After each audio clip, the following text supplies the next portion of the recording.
Selamat pagi teman-teman, pukul 8.30 di tempat saya. Pada kesempatan kali ini, saya akan membahas alur cerita dari sebuah anime berjudul Hataraku Mau Sama.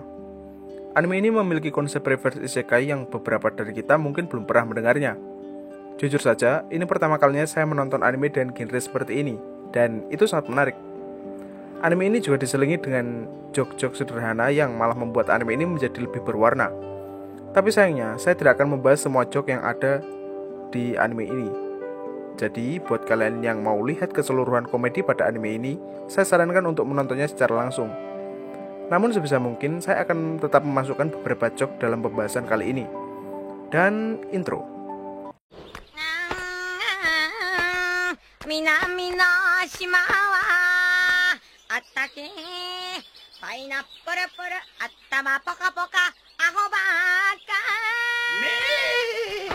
Kisah berawal pada sebuah universe isekai bernama Ente Isla. Terjadi perang antara kubu Raja Iblis dan kubu pahlawan manusia yang dibantu oleh para pendeta suci yang diberkahi oleh kekuatan malaikat. Perang ini berakhir dengan kekalahan pasukan Raja Iblis. Alhasil, Raja Iblis dan satu anak buahnya kabur ke universe lain, yaitu Bumi, lebih tepatnya Tokyo, Jepang. Karena ini adalah dunia lain bagi mereka, Raja Iblis dan anak buahnya harus menaati peraturan yang ada. Ditambah lagi dengan kondisi bumi yang minim akan energi sihir.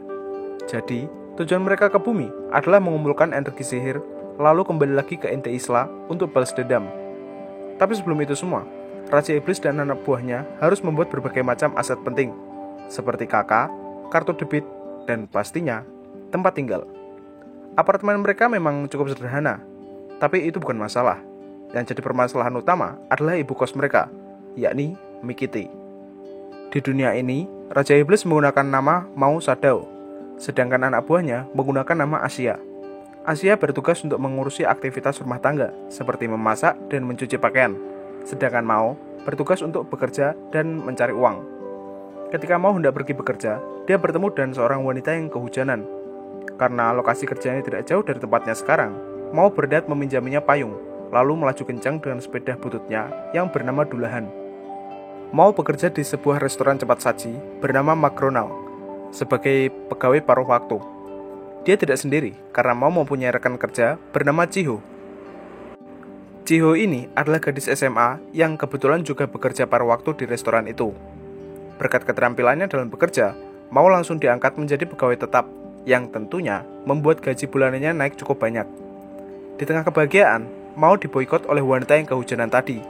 Ternyata dia adalah pahlawan manusia dari universe Ente Isla yang bernama Emilia. Karena ini universe bumi, maka dia menggunakan nama Emi.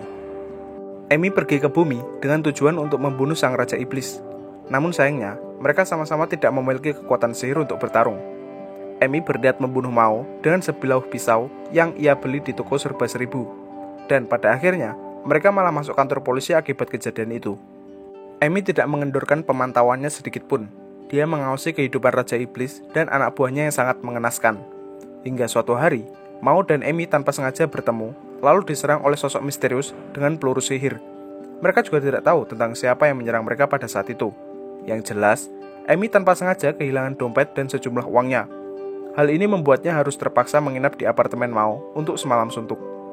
Saat malam tiba, Mau mendapatkan sebuah pesan dari Chiho mengenai rencana di akhir pekan. Yang intinya, Chiho mengajak Mau untuk pergi berkencan, karena pada dasarnya, Chiho memendam sebuah perasaan tersendiri untuk Mau. Di pagi hari, Emi sudah pergi pulang dan meninggalkan semangkuk sarapan untuk Mau dan Asia. Ya, walaupun itu cuma sekedar irisan timun yang habis Emi pakai buat col.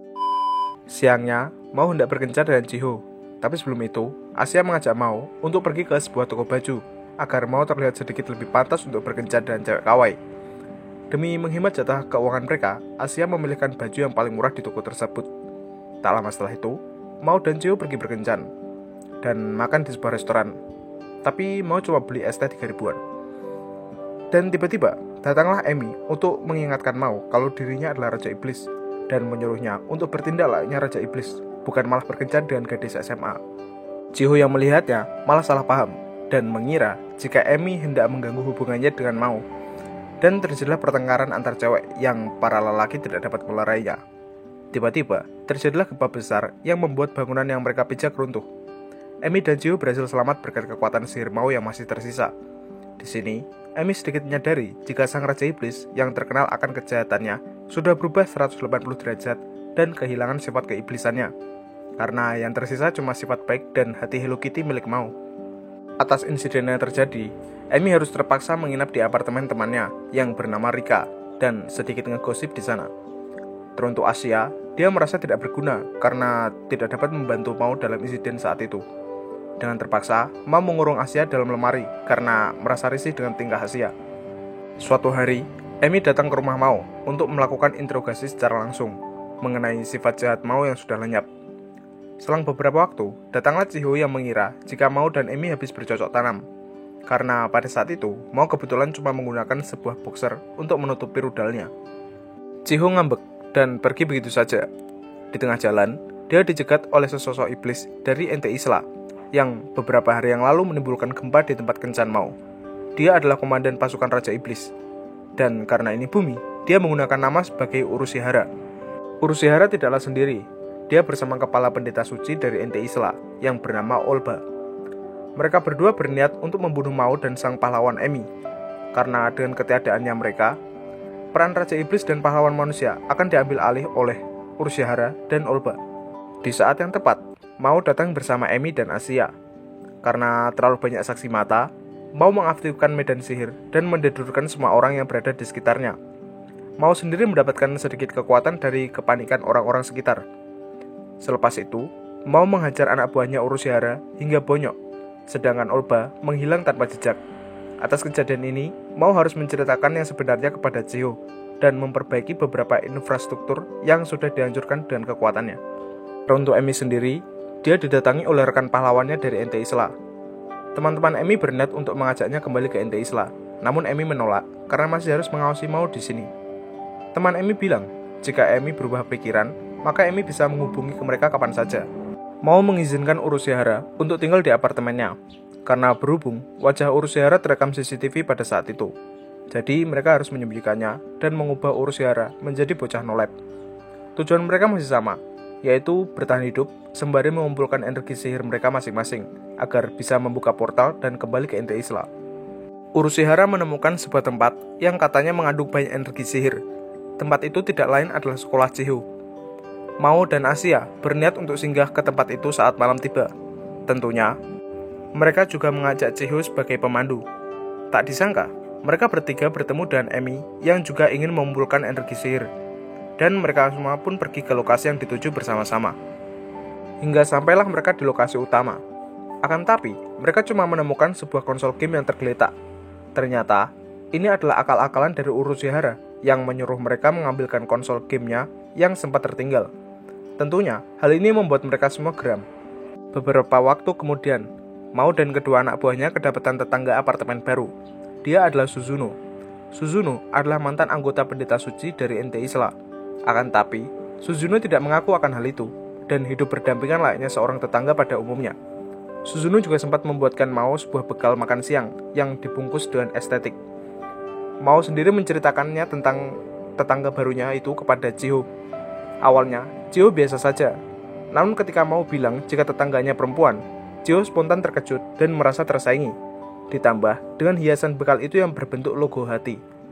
Restoran McDonald dilanda krisis pelanggan. Hal ini disebabkan oleh restoran baru di ujung jalan yang bernama Sentaki.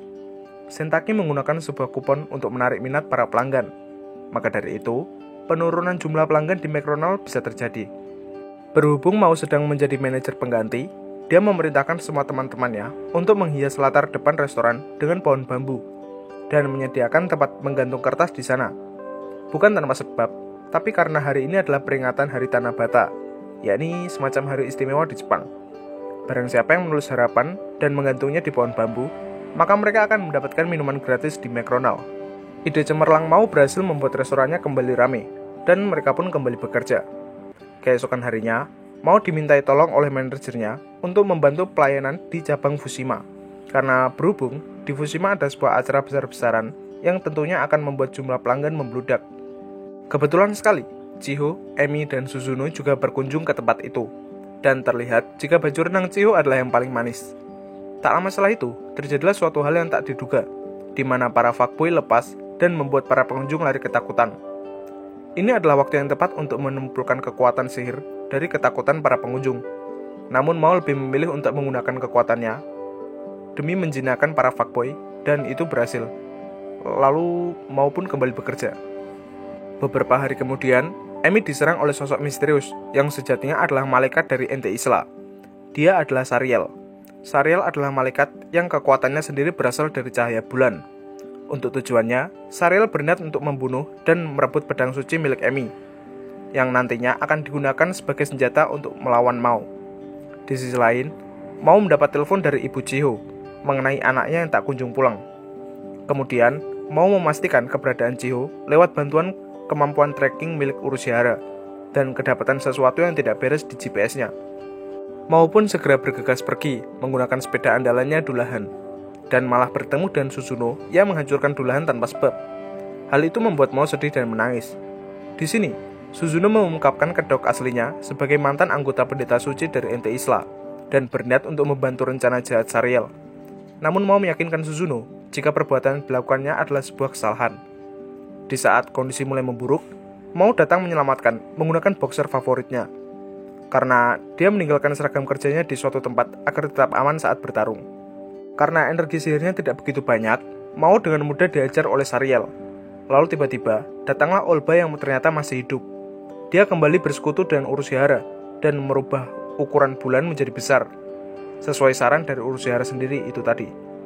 Namun sayangnya, Olba hanya diperalat Urushihara, karena dengan bertambah besarnya bulan, maka rasa panik dari orang-orang sekitar juga akan keluar, dan hal itu membuat kekuatan Mao kembali terisi penuh.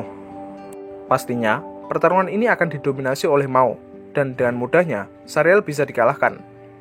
Lalu datanglah Asia dengan kondisi prima dan berniat untuk membantu tuannya. Seperti yang kita lihat, pertarungan sudah berakhir, dan sekali lagi, Asia merasa tidak berguna sebagai anak buah. Akibat kerusakan yang ditimbulkan, Mao dengan terpaksa menggunakan kekuatannya untuk memperbaiki infrastruktur yang sudah dirusak, dan itu menguras hampir semua energi sihirnya. Tanpa sengaja, mereka menemukan Sariel yang masih hidup, tepat di dalam lemari pendingin. Namun sudah jelas jika keidiotan Sariel tambah parah. Keesokan harinya, Urushihara terkena bisnis penipuan semacam MLM, dengan dipaksa membeli barang-barang tidak berguna lewat website ilegal mereka. Namun pada akhirnya, Mao dan Amy berhasil mengatasi hal itu dengan mengaku sebagai wali dari Urushihara, lalu membatalkan pembelian tersebut. Mao senang dong. Di scene akhir, kita diperlihatkan Mao yang sedang kehujanan. Lalu ada juga Amy yang kebetulan membawa payung cadangan dan meminjamkannya kepada Mao. Sekilas, adegan ini sangatlah mirip dengan adegan di awal cerita tadi. Dan anime pun berakhir. Tamat. Saya mohon maaf teman-teman karena di video ini ada beberapa suara-suara yang mengganggu seperti motor lewat, burung berkicau. Yang paling parah itu, motor-motor seperti itu sudah. Yang knalpotnya kencang-kencang begitu. Tapi bagaimana animenya? Cukup menarik bukan? Jika kalian kurang puas, kalian bisa menontonnya secara langsung lewat aplikasi atau situs kesayangan kalian. Saya tidak bisa berkata apa-apa setelah menonton anime ini. Yang jelas, anime ini membuat saya cukup terhibur dengan beberapa komedi yang diperpadukan dengan drama kehidupan yang terjadi. Jika ada kesalahan dalam pembahasan, kalian bisa koreksi di kolom komentar. Atau mungkin jika ada pertanyaan, kalian bisa tinggalkan juga di kolom komentar. Dan saya akan menjawabnya dengan sebisa mungkin. Terima kasih buat kalian yang udah nonton. Mohon maaf jika ada beberapa kekurangan. Dan bye-bye.